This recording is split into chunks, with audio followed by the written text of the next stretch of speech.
मित्रों प्रणाम। एक बार मैं एक गांव में बहुत बड़े विद्वान आए थे रामायण के। बहुत लंबी उनकी फीस थी। 4-5 दिन का प्रोग्राम था।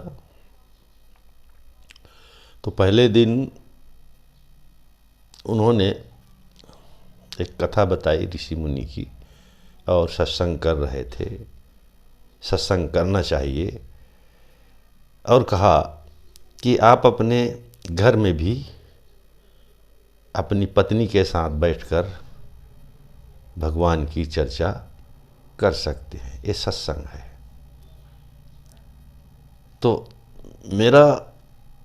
मेरे मन में एक प्रश्न आया कि यदि हम 2 आदमी बैठकर पानी की चर्चा करें आपस में, पानी ऐसा है वैसा है, ठंडा है साफ है, विटामिन है इसमें, ये है वो है, तो इस चर्चा से उस पानी का स्वाद हमें मिलेगा या हमारा प्यास बुझेगा? या हम जलेबी की चर्चा करें तो उसका स्वाद हमको मिलेगा? नहीं मिलेगा। तो सिर्फ चर्चा तो मुँह ज़बानी है, यही मुंह पर है। इसे मैं सत्संग नहीं मानता। इस पर आप विचार करिए। मेरे बात को आप भी मत मानिए, विचार करिए। अब मैं जो समझता हूँ कि सत्संग कब होगा, जब हम जिसके साथ बैठे हैं, चर्चा कर रहे हैं सत्य की, उस व्यक्ति को सत्य का अनुभव होना चाहिए, जिसने अपने भीतर उस परम तत्व सत्य,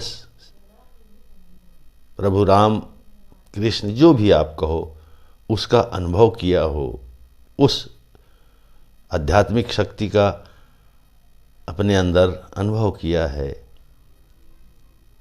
अनुभव से देखा है। उस व्यक्ति के साथ हम बैठते हैं, जब वो अपना अनुभव बताता है हमें, तो वो सत्संग है। जब हम उस सत्संग में उस अध्यात्म तत्व की, सत्य की चर्चा सुनते हैं, तो उसको हमारे भीतर जाना चाहिए। उसको हमको पीना है, उसको खाना है, उसको जीना है। तो जिसने जिया हो अपने जीवन में सत्य को, उस व्यक्ति के साथ बैठना, उसके द्वारा बताई हुई बातों को सुनना, वो अपना अनुभव बताएगा जो उसने अनुभव किया है, क्योंकि उसने पिया है, उस तत्व को खाया है, अनुभव किया है और जी रहा है उसको। तो वो बताएगा, वो सत्य को बताएगा। और उस सत्य को बताने वाला व्यक्ति के साथ बैठना ही सत्संग है। अब 2 आदमी बैठ के चर्चा कर रहे हैं, पति पत्नी, न पति को मालूम है सत्य का, न पत्नी को मालूम है। जो लिखा है शास्त्र में,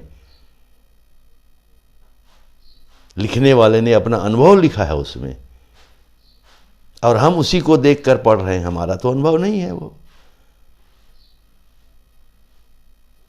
तो वो सत्संग नहीं है। वो क्या है? वो जानकारी है। जानकारी कहीं से हम सुनकर, पढ़कर, लिखा हुआ है उसको बताते हैं, वो जानकारी है। और हम शास्त्र से या किसी संत महात्मा से जान लिए तरकीब, उसको अपने भीतर अनुभव करने का, और उस तरकीब से हमने अनुभव किया उस सत्य का, और उसके बाद हम लोगों को बता रहे हैं, तो ये सत्संग है। तो मित्रों, सत्संग के बारे में सत्य के साथ बैठना या सत्य को अनुभव किया है उसके साथ बैठना, जहाँ सत्य हो उसकी चर्चा करना अनुभव से वो सत्संग है। अब अनुभव नहीं है और चर्चा बस कर रहे हैं तो सिर्फ वो चर्चा है, उससे कोई लाभ होने वाला नहीं है। आप देखते हो कितना भागवत हो रहा है, कितना रामायण हो रहा है, कितना धार्मिक सब चीज़ हो रहा है, लेकिन फिर भी मनुष्य में सुधार क्यों नहीं हो रहा है? इसीलिए नहीं हो रहा है क्योंकि जो अनुभवशील व्यक्ति है वो नहीं कह रहा है, अपना अनुभव नहीं बता रहा है। इसलिए मित्रों, अनुभव होना जरूरी है। जैसे विज्ञान प्रायोगिक है वैसे ही सत्य भी प्रायोगिक है और उसका प्रयोगशाला हमारे भीतर है। तो इस पर आप विचार करिए, मेरी बात को मानिएगा मत, है ना, और उसके हिसाब से फिर सत्संग करिए। मित्रों प्रणाम, धन्यवाद। मेरा चैनल सब्सक्राइब कर लीजिए, घंटी दबा दीजिए, ऑल नोटिफिकेशन दबा दीजिए ताकि आपको नोटिफिकेशन मिल सके।